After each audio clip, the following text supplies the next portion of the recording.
Hello students. इससे पहले वाले वीडियो में हम डिस्कस कर रहे थे असहयोग आंदोलन।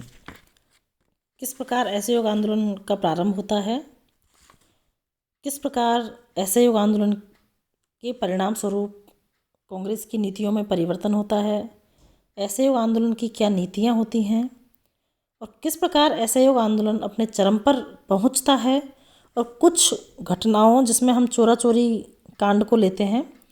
इनके पश्चात असहयोग आंदोलन अचानक जब अपने पूर्ण उफान पर होता है, पूर्ण चरम पर होता है, जनता में जोश होता है, ऐसे समय में चोरा चोरी कांड के बाद असहयोग आंदोलन का गांधी जी द्वारा स्थगित किए जाने की घोषणा करना जनता में, या हम ये कहें कि क्रांतिकारी नेताओं में, युवाओं में एक तरह से परेशान करती है। एक दुखदाई घटना उनके लिए मानी जाती है।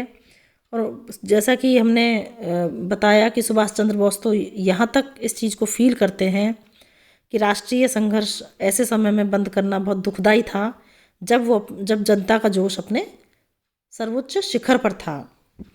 लेकिन असहयोग आंदोलन को स्थगित करने के पीछे गांधी जी के क्या तर्क थे या क्या कारण थे, उसको जब हम देखते हैं तो हमें लगता है कि जो भी किया उन्होंने सोच समझ कर किया, वरना हिंसा का परिणाम हमेशा हिंसा ही होता है। अगर जनता हिंसा करती है तो सरकार का हिंसात्मक चक्र या दमनकारी चक्र भी उसी तेज़ी से चलना था। और पता नहीं कितने हजारों लोग अभी तक तो सिर्फ जेल में डाले जा रहे थे, क्या पता कितने लोगों की बलि चढ़ती, कितने लोगों की हत्या होती, किस तरह से सरकार का क्रूरतम जो दमन चक्र है वो चलता। और इसी का फ़ायदा उठाकर गांधी जी को अरेस्ट कर लिया जाता है और उन्हें 6 साल के लिए कारावास में बंद कर दिया जाता है। अब सवाल हमारे सामने ये है कि असहयोग आंदोलन हुआ, पूरा जन आंदोलन बना, चरम पर पहुंचा, एक घटना हुई और असहयोग आंदोलन समाप्त हो गया। तो क्या हम ये कह सकते हैं कि इस आंदोलन का राष्ट्रीय आंदोलन में कोई महत्व नहीं है, या इस आंदोलन का क्या प्रभाव पड़ा, या ये आंदोलन जिस उद्देश्य से शुरू हुआ था, प्रारंभ हुआ था, वो उद्देश्य पूर्ण नहीं हो सका? तो क्या हम इसको असफल आंदोलन कह सकते हैं? अर्थात हमें असहयोग आंदोलन का अगर मूल्यांकन करना पड़े तो हम इस बारे में क्या कह सकते हैं? देखिए, असफलता जैसी तो कोई चीज़ होती ही नहीं है।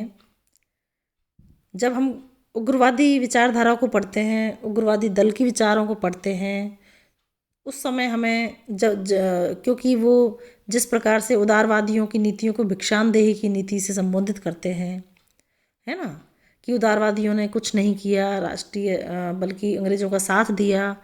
जब हम अगली चीज़ को समझते हैं, पढ़ते हैं, तो पिछली चीज़ का कहीं ना कहीं कुछ खामियां नज़र आती हैं, कुछ परेशानियां नज़र आती हैं, कुछ मजबूरियां नज़र आती हैं, और कुछ परिस्थितियां इस तरह की नज़र आती हैं कि वो हमारी इच्छा अनुसार, या हम ये कहें कि अपने उद्देश्यों में सफल नहीं हो पाते हैं।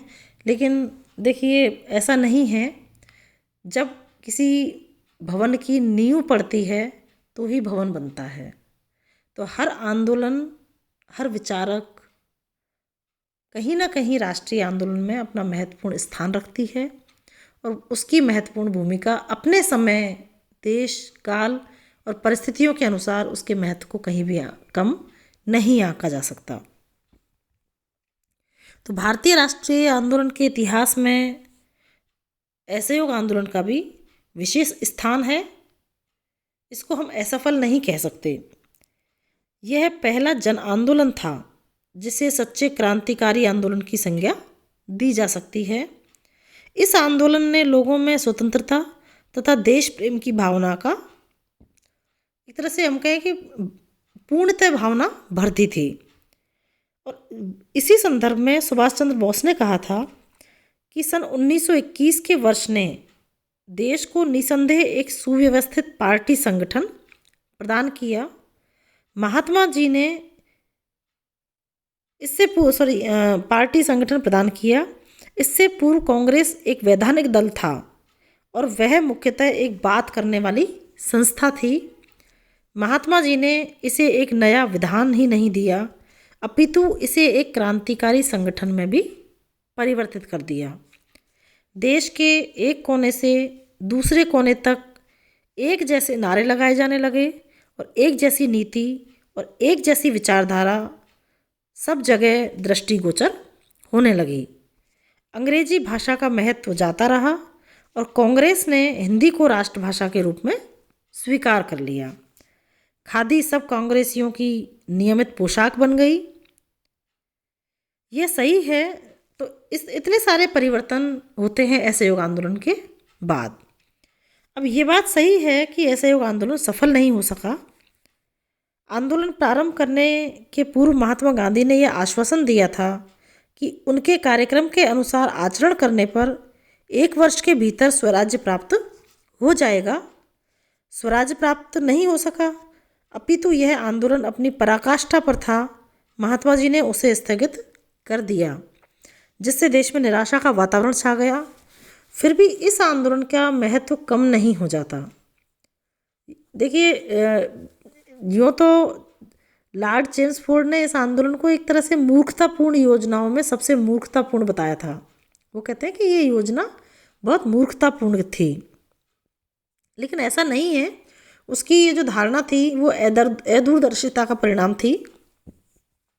वह भारतीय राजनीतिक चेतना तथा आंदोलन के प्रभाव का सही मूल्यांकन शायद नहीं कर सका, क्योंकि देखिए इस आंदोलन को ये बात सही है कि स्वराज्य प्राप्त नहीं हुआ, सफल नहीं हो पाया, लेकिन इसके आंदोलन के प्रभाव को, इसके महत्व को कम नहीं आंका जा सका। इस आंदोलन ने सबसे महत्वपूर्ण जो काम किया था वो किया था राष्ट्रीयता का संचार। असहयोग आंदोलन पहला ऐसा जन आंदोलन था जिसका मुख्य उद्देश्य स्वराज्य प्राप्ति था। हालांकि सारे देश में राष्ट्रीयता का तीव्र गति से बहुत प्रचार हुआ। विभिन्न प्रांतों के निवासी कांग्रेस के झंडे के नीचे आने लगे थे। इस प्रकार भारतीय जनता में संगठित करने की जो भावना का प्रादुर्भाव हुआ वो असहयोग आंदोलन की महत्वपूर्ण देन थी। इसी प्रकार दूसरा जो महत्वपूर्ण देन थी इसकी या प्रभाव था वो था कांग्रेस की नीति में परिवर्तन होना। इस आंदोलन ने कांग्रेस की कार्यप्रणाली में भी परिवर्तन किए थे, या इस आंदोलन के पश्चात कांग्रेस की कार्यप्रणाली में परिवर्तन हो गए थे। अभी तक कांग्रेस की नीति जो वैधानिक साधनों द्वारा अपने उद्देश्य प्राप्त करने की थी, अब कांग्रेस ने शांतिपूर्ण ढंग से सभी साधनों के प्रयोग का निश्चय कर लिया था।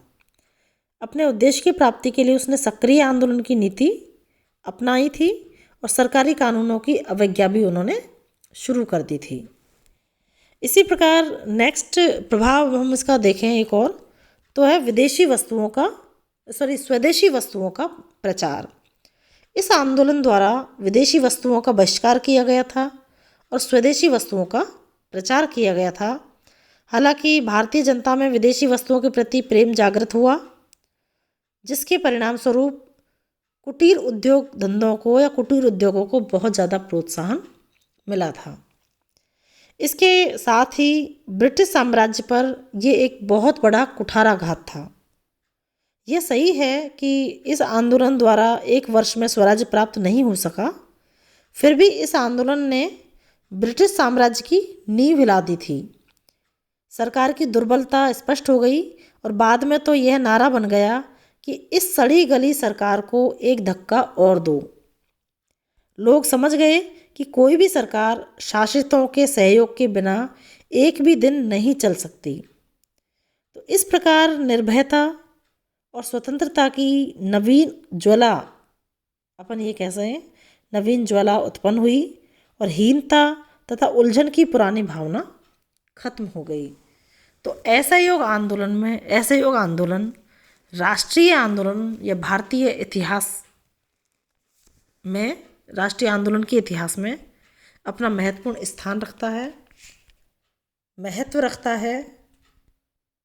एक ऐसा जन आंदोलन है जिसका अपना एक विशेष महत्व राष्ट्रीय आंदोलन में माना जा सकता है। तो असहयोग आंदोलन को हम आज यहाँ समाप्त करते हैं।